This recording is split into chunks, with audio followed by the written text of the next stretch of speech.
तो एपिसोड की स्टार्टिंग में दिखाया जाता है कि सांगसुआंग किंगडम के कार्सल में रॉयल फैमिली की सेरेमनी की तैयारियां हो रही होती है। वहीं पर एक पर्सन सभी लोगों पर गुस्सा होते हुए बोल रहा होता है, सभी काम ठीक से करो, क्योंकि अगर यहाँ पर एक छोटी सी भी गलती हुई तो तुम सभी लोगों को मौत की सजा मिलेगी। अब हमें किंग को दिखाया जाता है जो एक जगह पर बैठा हुआ होता है। वहीं पर वह एक पेंटर से अपनी और सूसिंग सू की पेंटिंग बनवा रहा होता है और उसके बगल में खड़ा एक पर्सन पेंटर से बोल रहा होता है, पेंटिंग एकदम अच्छी होनी चाहिए और इसमें कोई भी गलती ना हो, क्योंकि अगर एक भी गलती हुई तो तुम्हें मौत की सजा मिलेगी। और यह पर्सन किंगडम का ग्रैंड मास्टर है और इसका नाम यिंग बाओ है। तभी वहां पर एक सर्वेंट किंग के कपड़े लेकर आता है और अब वह पेंटर की पेंटिंग को देखकर काफी ज्यादा हैरान हो जाता है। अब वह सर्वेंट आगे बढ़ते हुए किंग को उनके कपड़े देता है और बोलता है, मास्टर, आपकी शादी में पहनने के लिए मैंने यह कपड़ा बनाकर तैयार कर दिया है और इसे पहनकर अपनी शादी में आप बहुत ही ज्यादा खूबसूरत लगोगे। अब किंग उस कपड़े को वहां पर पहनता है और ग्रैंड मास्टर यिंग बाओ से बोलता है, यिंग बाओ, मुझे बताओ आखिर मैं इस कपड़े में कैसा लग रहा हूँ, क्या सूसिंग सू को यह पसंद आएगा। तभी यिंगबाओ बोलता है, मास्टर, आप इन कपड़ों में काफी ज्यादा अच्छे लग रहे हो, पर सूसिंग सू कोई नॉर्मल लड़की नहीं है, तो मेरे हिसाब से उसे इन कपड़ों पर बने हुए डिजाइन पसंद नहीं आएंगे। तो फिर क्यों ना आप हमारे किंगडम के बाहर के डिजाइन इन कपड़ों पर बनवाओ जो सूसिंग सू को बहुत ही ज्यादा पसंद आएंगे, और फिर सूसिंग सू आपसे शादी करने से मना नहीं कर पाएगी। यह सुनते ही किंग अपने सर्वेंट पर चिल्लाते हुए बोलता है, इस कपड़े को लेकर जाओ और इसे और भी ज्यादा बेहतर बना कर लाओ। अब वह सर्वेंट उस पेंटर के साथ वहां से जाने लगता है। वहीं पर वह दोनों आपस में बात कर रहे होते हैं कि हमारे किंग सूसिंग सू के पीछे पूरी तरीके से पागल हो चुके हैं। उन्हें पता है कि वह एक डीमन है, पर इसके बावजूद वह उनसे शादी करना चाहते हैं। पर हम यहाँ पर किंग को कुछ बोल भी नहीं सकते हैं, क्योंकि अगर उन्हें हमारी बात पसंद नहीं आई तो वह हमें मौत की सजा देंगे। अभी अचानक से उन दोनों के सामने प्रिंसेस रूबी आ जाती है। वहीं पर किंग भी प्रिंसेस रूबी को देखकर डर चुका होता है। अब प्रिंसेस रूबी गुस्से में आगे बढ़ते हुए बोलती है, फादर, मैं यहाँ पर यह क्या सुन रही हूँ, आप कुछ दिनों के बाद एंसेस्टर सेरेमनी को यहाँ पर परफॉर्म करने वाले हो। जो सुनकर किंग काफी ज्यादा डर जाता है। अब हमें दिखाया जाता है कि वह बच्चा जिसे सोल्जर्स पकड़कर अपने साथ लेकर आए थे एक कमरे में बैठा यह सब कुछ देख रहा होता है। और अब हमें पता चलता है कि यह बच्चा कोई और नहीं बल्कि क्वीन बाई ही होता है, जिसने अपनी ट्रांसफॉर्मेशन टेक्निक का यूज करते हुए एक बच्चे का रूप लिया होता है। तभी वह उस कमरे की ओर किसी के आने की आवाज को सुनता है। अब एक सर्वेंट उस कमरे के अंदर आते हुए क्वीन बाई के खाने के लिए खाना उस जगह पर रखता है। तभी क्वीन बाई उस सर्वेंट को पकड़ते हुए बोलता है, मुझे यहाँ पर पता चला कि कुछ ही दिनों में यहाँ पर एंसेस्टर वर्शिप सेरेमनी स्टार्ट होने वाली है। यह सुनते ही वह सर्वेंट हैरान होते हुए बोलता है, आखिर तुम्हें इस बारे में किसने बताया। क्वीन बाई बोलता है, मैंने रोड पर लोगों को इस बारे में बात करते हुए सुना था। तो आखिर इस सेरेमनी को कहां पर परफॉर्म किया जाएगा। वह सर्वेंट बोलता है, इस सेरेमनी को इंपीरियल टोम के पास किया जाएगा, क्योंकि उसी जगह पर रॉयल फैमिली के सभी एंसेस्टर्स के कॉफिन को रखा गया है। अब उस सर्वेंट के वहां से जाते ही क्वीन बाई अपने असली फॉर्म में आ जाता है और बोलने लगता है, इंपीरियल टोम में मुझे कई सारे खतरनाक ट्रेजर मिल सकते हैं, तो फिर क्यों ना मैं उस जगह को जाकर एक बार चेक करूं। दूसरी ओर रूबी अपने फादर पर गुस्सा होते हुए बोल रही होती है, फादर, आप यहाँ पर सूसिंग सू से शादी करने का ख्याल छोड़ दीजिए, क्योंकि इससे हमारे किंगडम को बहुत ही ज्यादा नुकसान होने वाला है। अभी उसके फादर बोलते हैं, रूबी, प्यार क्या होता है तुम नहीं समझ सकती हो, और मुझे सूसिंग सू से प्यार है, इसीलिए मैं उससे शादी करना चाहता हूँ। पर मैंने अपनी शादी से पहले यहाँ पर एंसेस्टर सेरेमनी वाले दिन तुम्हारी शादी करने का फैसला किया है, और मैं यहाँ पर उस दिन तुम्हारी शादी यिंगबाओ से करूंगा। यह सुनते ही रूबी काफी ज्यादा गुस्सा हो जाती है और बोलने लगती है, मैं इस पर्सन से कभी भी शादी नहीं करूंगी। यह एक कल्टीवेटर है, पर इसके बावजूद जब से यह हमारे किंगडम में आया है इसने एक भी मॉन्स्टर को नहीं मारा। यह बस आपके पीछे पीछे घूमता है और आपको उल्टी सीधी बातें सिखाता है। तभी किंग चिल्लाते हुए बोलता है, रूबी, मैंने यह फैसला कर लिया है और अब यह फैसला नहीं बदल सकता। जो सुनते ही रूबी गुस्से में वहां से जाने लगती है। तभी यिंगबाओ बोलता है, मास्टर, आपको परेशान होने की कोई जरूरत नहीं, सेरेमनी वाले दिन प्रिंसेस खुद मुझसे शादी करेगी। अब हमें दिखाया जाता है कि यिंगबाओ कहीं जा रहा होता है। तभी अचानक से उसके सामने रूबी आ जाती है और अब वह बोलती है, यिंगबाओ, सच सच बताओ, आखिर तुम यहाँ पर क्या करने के फिराक में हो। यिंगबाओ बोलता है, मैं बस यहाँ पर तुम्हारे फादर के ऑर्डर्स को फॉलो कर रहा हूँ, उन्हें सूसिंग सू से शादी करनी है, इसीलिए मैं उनकी शादी करवा रहा हूँ, और तो और वह चाहते हैं कि तुम्हारी शादी भी मुझसे हो जाए।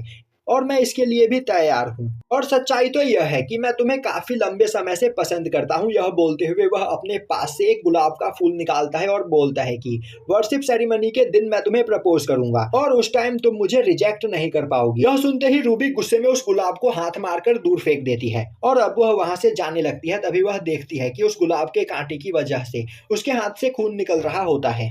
दूसरी ओर उसका ब्लड उस गुलाब के ऊपर भी लगा हुआ होता है, जिसे यिंग बाओ अपने पास रख लेता है। अब हमें दिखाया जाता है कि रात में क्वेन बाई इमॉर्टल टोम के अंदर घुस आता है।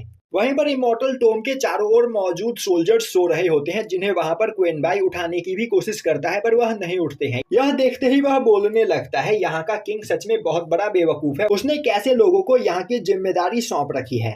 अब वह टोम के अंदर आकर एक कॉफिन के अंदर हाथ डालता है, जिसके अंदर से उसे एक नाइट प्रिल मिलता है। अब वह हंसते हुए बोलने लगता है, यह सभी लोग तो मर चुके हैं, तो आखिर यह लोग इन सभी चीजों का करेंगे क्या।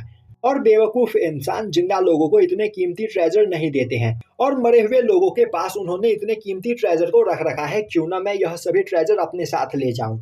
और अब वह एक एक करके वहां पर मौजूद सभी कीमती ट्रेजर्स को उठाने लगता है। अभी उसकी नजर उस टोम के बीचों बीच मौजूद एक बड़े से कॉफिन पर जाती है, जिस कॉफिन के ऊपर एक ड्रैगन स्वॉर्ड रखा हुआ होता है।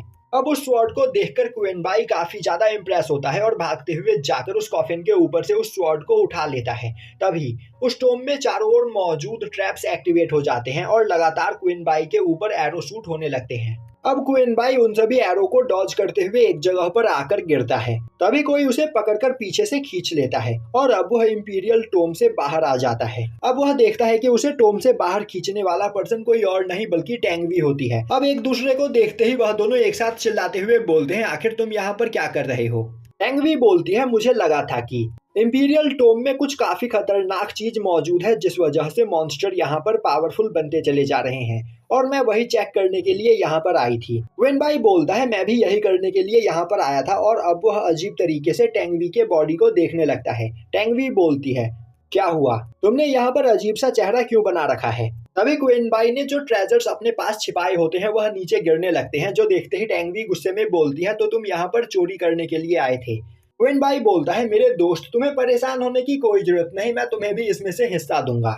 यह सुनकर टेंगवी उसे इग्नोर करते हुए वहां से आगे जाने लगती है, जो देखते ही क्वेन बाई भी उसके पीछे पीछे जाता है और अब वह इंपीरियल टोम को देखते हुए हैरान होकर बोलता है, पिछले 100 सालों में सांगसुआंग किंगडम की रॉयल फैमिली सच में बहुत ही ज्यादा अमीर हो गई है। इतने ज्यादा कीमती चीज तो मेरे सेक्ट में भी मौजूद नहीं है। अब वह दोनों चलते चलते एक स्पेशल कॉफिन के पास आते हैं, जिसे काफी अच्छी तरीके से साफ करके रखा गया होता है, जो देखते ही क्वेन बाई बोलता है, मेरे ख्याल से इस जगह को रोज साफ किया जाता है, क्योंकि यह कॉफिन 100 साल से ज्यादा पुराना है, पर इसके बावजूद भी यहाँ पर थोड़ी सी भी धूल नहीं जमी हुई है। और अब वह वहाँ पर एक लाइटर जलाता है। तभी टेंगवी उसके हाथ से वह लाइटर ले लेती है और अब वह उस कॉफिन को देखते हुए बोलती है, यह कॉफिन तो रॉयल फैमिली के एंसेस्टर का है और इन्होंने ही सांगसुआंग किंगडम के रॉयल फैमिली की स्थापना की थी। तभी क्वेन बाई उस लाइटर को बुझा देता है, जो देखकर टेंगवी गुस्सा हो जाती है। अब क्वेन बाई उसे चुप करते हुए बोलता है, नीचे देखो। अब जैसे ही टेंगवी नीचे देखती है, वह पाती है कि वहां पर एक काफी खतरनाक फॉर्मेशन बना हुआ होता है। यह देखते ही टेंगवी कुछ बोलने की कोशिश करती है। तभी क्वेन बाई उसका मुंह बंद कर देता है और बोलता है कि यह ब्लड थ्रस्टी फॉर्मेशन है और यह काफी ज्यादा खतरनाक फॉर्मेशन माना जाता है, तो हमें यहाँ से जल्द निकलना होगा। पहले यहाँ से तुम बाहर निकलो, मैं तुम्हारे पीछे आता हूँ। तभी टेंगवी बोलती है, जहाँ तक मुझे पता है ब्लड थ्रस्टी फॉर्मेशन का यूज करके मरे हुए लोगों को जिंदा किया जाता है, तो यहाँ पर कोई हमारे एंसेस्टर को जिंदा करने की कोशिश कर रहा है, पर मैं ऐसा नहीं होने दूंगी। यह बोलते हुए वह कॉफिन के ऊपर मिट्टी का तेल डालते हुए उसे जलाने की कोशिश करती है। क्वेन बाई बोलता है, अगर तुमने ऐसा किया तो रॉयल फैमिली के लोग तुम्हें नहीं छोड़ेंगे। टेंगवी बोलती है, उसे इससे कोई फर्क नहीं पड़ता, वैसे भी यह उसके एंसेस्टर की बॉडी है और वह यहाँ पर अपने एंसेस्टर की बॉडी के साथ किसी को भी खिलवाड़ नहीं करने देगी। यह सब सुनकर क्वेन बाई को काफी ज्यादा अजीब लग रहा होता है। तभी टेंगवी बोलती है, बेवकूफ, मैं कोई लड़का नहीं बल्कि एक लड़की हूँ और मैं इस जगह की प्रिंसेस हूँ। उसी वक्त क्वेन बाई अपने पास मौजूद नाइट पिल टेंगवी को खिला देता है, जिससे वह बेहोश हो जाती है।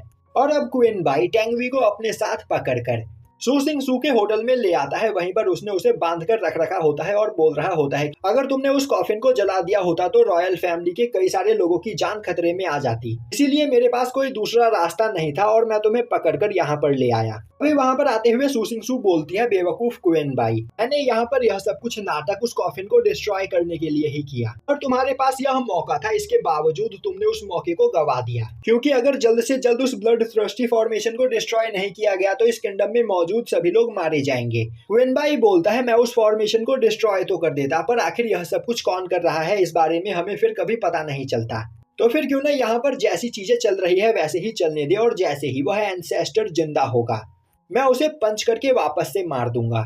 सू सिंग सू बोलती है तुमने बिल्कुल सही कहा, वह एंसेस्टर तुम्हारे सामने नहीं टिक पाएगा, पर फिर भी इसमें खतरा है।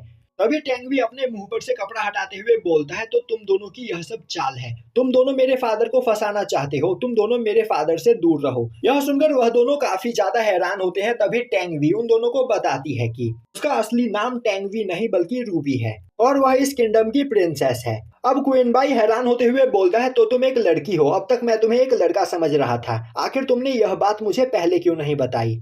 पर रूबी उससे मुंह फेर लेती है। तभी सू सिंग सू बोलती है क्वीन बाई तुम यहाँ से बाहर जाओ, तब तक मैं रूबी को यहाँ पर सब कुछ समझा देती हूँ। यह सुनते ही क्वीन बाई उस जगह से बाहर जाने लगता है और अब वह पीछे मुड़कर बोलता है सू सिंग सू प्लीज इस पर हाथ मत उठाना, क्योंकि मुझे पता है तुम कितनी ज्यादा खतरनाक हो। अब क्वीन बाई के वहां से जाते ही सू सिंग सू अपने कपड़े उतारकर अपने पीठ पर मौजूद एक चोट का निशान रूबी को दिखाती है और बोलती है यह चोट मुझे कैसे लगी, क्या तुम इसकी कहानी सुनना चाहती हो। अब उस चोट को देखकर रूबी काफी ज्यादा डर जाती है। दूसरी ओर क्वीन बाई कमरे के बाहर खड़ा होता है। तभी सू सिंग सू बाहर आती है और अब वह क्वीन बाई को बुलाते हुए बोलती है रूबी यहाँ पर हमारी मदद करने के लिए तैयार है।